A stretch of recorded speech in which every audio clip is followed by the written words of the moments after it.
반갑습니다. 네. 자, 지금 규제가 풀렸다고 해가지고 뭐 난리가 났어요. 여러분들이 뭐 전국의 지역들 뭐 어쩌고저쩌고 하면서 그 중에서 여기 보시면은 부동산, 부산의 부동산 실전 카페 이런 거 보시면은 지금 규제 풀렸다고 해가지고 난리가 났다라고 합니다. 네. 근데 저는 뭐 그렇게 생각을 해요. 네. 그다지 뭐 상관은 없습니다. 네. 그다지 상관없어요. 왜 그러냐면 시장에서 심리가 예전에도 그랬다시피 부산이 2019년 12월에 규제에서 풀리면서 어마어마하게 상승을 했다는 거죠. 그런데 그때와 지금은 상황이 전혀 다르고요. 지금 이미 높은 가격인데도 불구하고 서울이 오르지 못하고 침체인데 과연 부산이 오를 수 있을까요? 그리고 투자자 몇몇이 지금 들어와서 주말 내내 뭐 금매가가 다 거래되었다 라고 합니다. 근데 생각을 해보세요. 그 사람들이 호구일 수 있다는 겁니다. 장기간 침체에 빠질 수 있는 확률 높다고 저는 생각을 해요. 왜? 지금 진입하는 사람들은 한계가 있습니다. 왜? 취득세 중과가 있는데, 자, 한 채 같은 경우는 1에서 3%, 비규제 지역은 두 채까지 1에서 3%죠. 네. 그리고 세 채부터 8.4%, 네 채부터 12.4%입니다. 8.4% 내고 6억짜리, 8억짜리 집 살 사람들이 과연 몇 명이나 될까요? 저는 그게 의문이라는 거예요. 네. 그래서 실수요자, 정말 실수요자, 실거주를 하기 위한 실수요자가 움직일 수 있는 그런 시장 환경이 만들어줘야지만 기필코 부동산은 오를 수가 있습니다. 그래서 지금 막 일부 지역, 부산 외에도 뭐 일부 지역에서 지금 금매들 사라지고 있고 막 그러잖아요. 그래서 생각해보세요. 대구가 6월 달에 규제가 풀렸는데 또 불구하고 어떻게 됐습니까? 뭐 그때 똑같았어요. 뉴스에서 나와서 뭐 온갖 카페에서 지금 대구 급금매 주우러 갑시다 라고 해서 주워봤자 변하는 건 없다는 겁니다. 자, 일시적인 반등 오면 뭐합니까? 그러면 지금 분위기 좋다 해서 어차피 장기간 침체에 걱정이 되는 사람들은 또 매물을 내놓을 수 있다는 겁니다. 그래서 지금의 일부 하루 이틀 사이에 이런 이슈로만은 부동산 시장 반전하기 어려우니까요. 지금 막 호도하는 사람들 많아요. 네, 그런 사람들 보면은 여러분들 그냥 무시를 하시면 될 것 같습니다. 네. 자, UNI 팸야토님, 네, 반갑고요. 윤준호님 반갑고요. 미준호님께서 좋아요 누르고 참여 부탁드립니다. 네, 감사드리고. 성윤님 반갑습니다. 갈치아님 반갑습니다. 해피코님, 오늘 부산 우3구역 시공사 선정되었다고 합니다. 현대 단독, 아이고, DH, 아이고, 축하드립니다. 네. 김성현님 반갑습니다. 왼손자매님 반갑습니다. 최고진님, 네, 좋아요 꾹 감사하고요. 권봉토님 반갑습니다. 그래서 저는 그렇게 생각했어요. 네.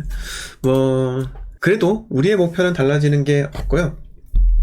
목표는 달라지는 게 없습니다. 네.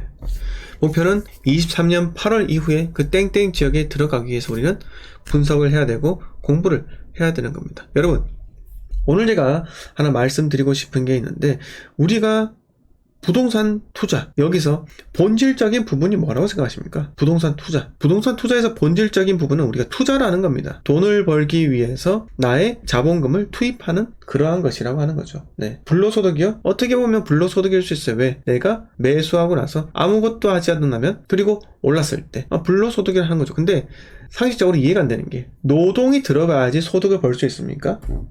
여러분, 생각해 보세요. 불로소득. 자, 네이버 쳐볼까요, 그냥? 불로소득. 네.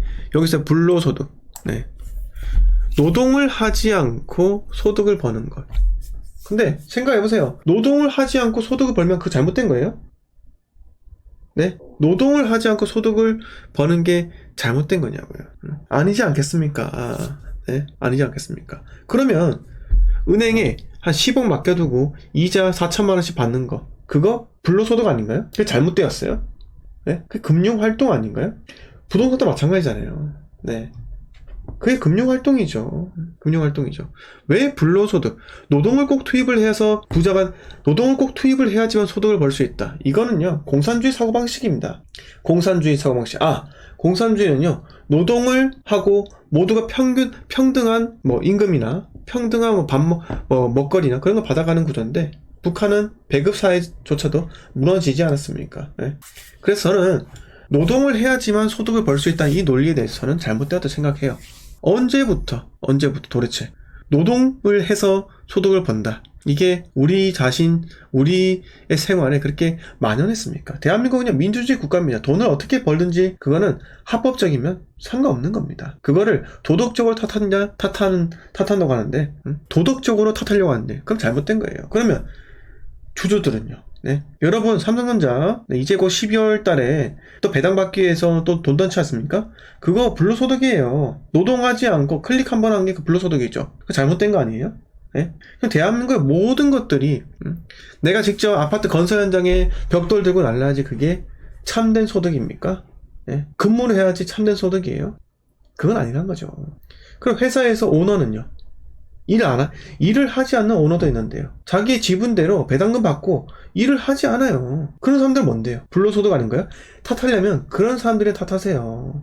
우리는 서민, 중산층에서 좀 더 나은 삶을 향해 달려가는데, 그게 왜 불로소득이랍니까? 명확한 목표와, 그리고 그 부동산에 내가 올바른 투자처에 투자를 하기 위해서 그만큼 노력하고 분석하고 고민하는데 그게 왜 불로소득이냐고요. 단순히 노가다, 그러면 내가 부동산 투자하기 위해서는 노가다 해야 됩니까? 내가 원하는 아파트 가가지고 인테리어 하든가 벽돌을 나르든가 시멘트 칠을 미장지를 해야 됩니까? 아니잖아요. 네. 자, 제가 오늘 이렇게 말씀을 드리는 이유는 불로소득이라고 그냥 폄하하고 그렇게 할 게 아니라는 겁니다. 자, 그리고 요거 잠깐 말씀드리고, 부동산 투자의 본질은요, 투자입니다. 투자.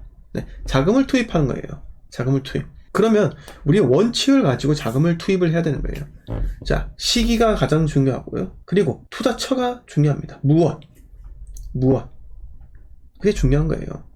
언제 무엇을 사는지가 가장 중요한 겁니다. 저는 언제라는 이 시기를 매우 강조해 드리는 거예요. 시점과 시기 매우 중요합니다. 어둠의 시기에 들어가는 거예요.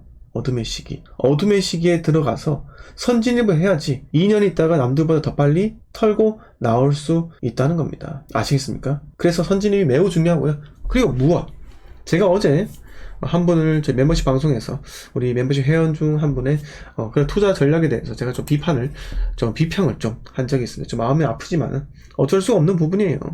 구축, 매매가 전세가 붙었다고 해서 매전 갭이 얼마 안 된다고 해서 들어가면 됩니까? 네? 들어가면 되냐고요.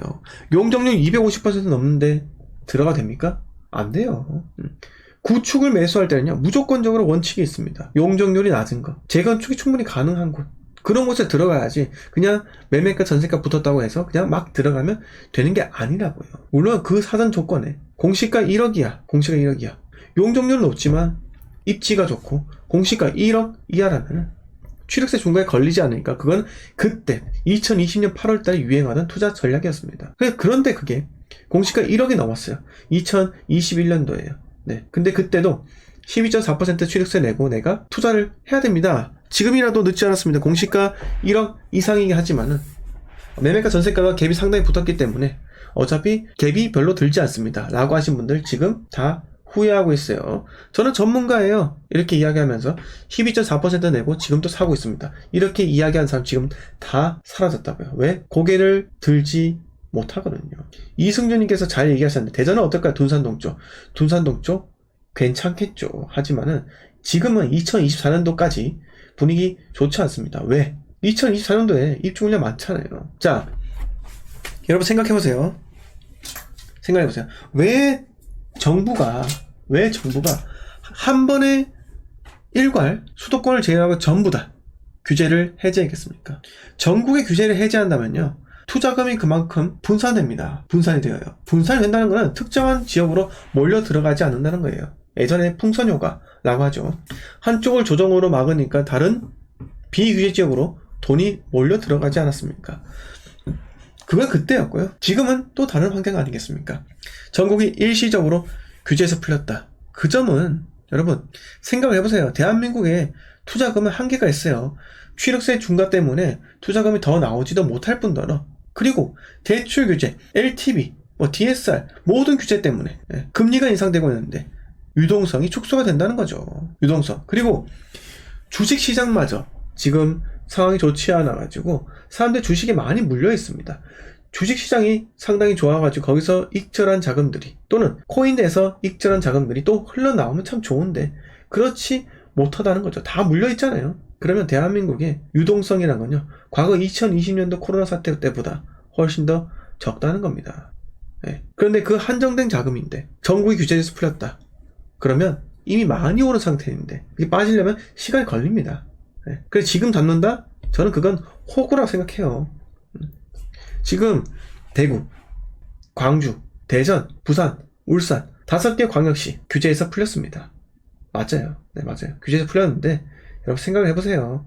지금 가격이 쌉니까? 비쌉니까? 비싸다고 여전히. 물론 대구는 많이 빠졌죠. 30% 가까이 빠졌습니다. 그건 먼저 빠진 거고요. 그리고 부산은요, 아직 덜 빠졌어요. 덜 빠졌는데 지금 들어간다고요? 떨어지는 칼날인데?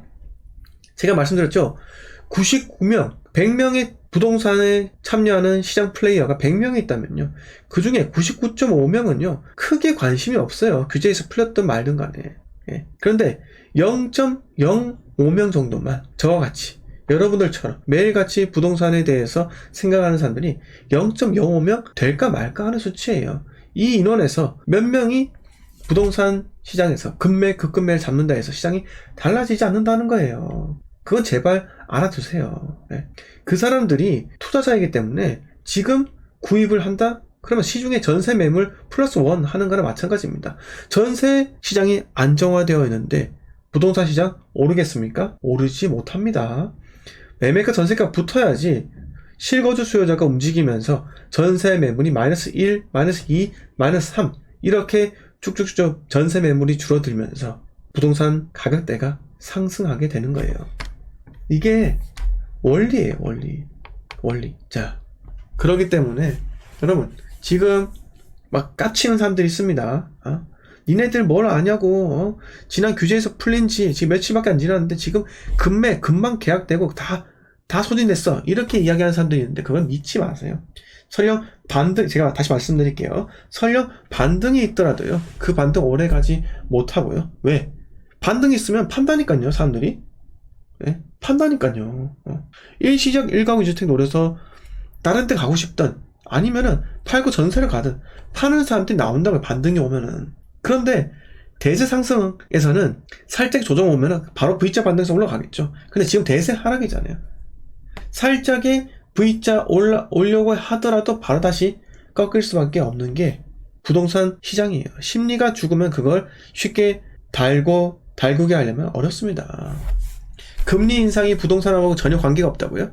저는 그렇게 생각하지 않아요. 금리 인상은 직간접적으로 부동산 시장에 영향을 줍니다. 금리가 인상이 되면 제일 크게 타격 주는 게 뭡니까? 전세, 자금, 대출 금리가 올라가기 때문에 고가의 전세가, 전세 매물에 참여를 할 수가 없는 겁니다. 비싸잖아요. 그러면 어떻게 된다? 월세로 간다, 이겁니다. 월세로요. 네. 아니면 기존에 전세를 살고 있는데 반전세로 바꾼다는 거예요. 그렇게. 네. 그런 시장이라고요, 지금요. 그래서 절대로 여러분 믿지 않으셨으면 해요. 지금의 이번 주말의 사태에 대해서 막 그렇게 이야기하는 거 저는 별로 바람직하지 않다고 생각을 합니다. 네. 그리고 여러분 설령 V자 반등이 있다 하더라도요, V자 반등이 있어요. 근데 뭐 오래 못 가겠지만 그거 그렇게 반등하잖아요. 절대 따라가지 마세요. 진짜.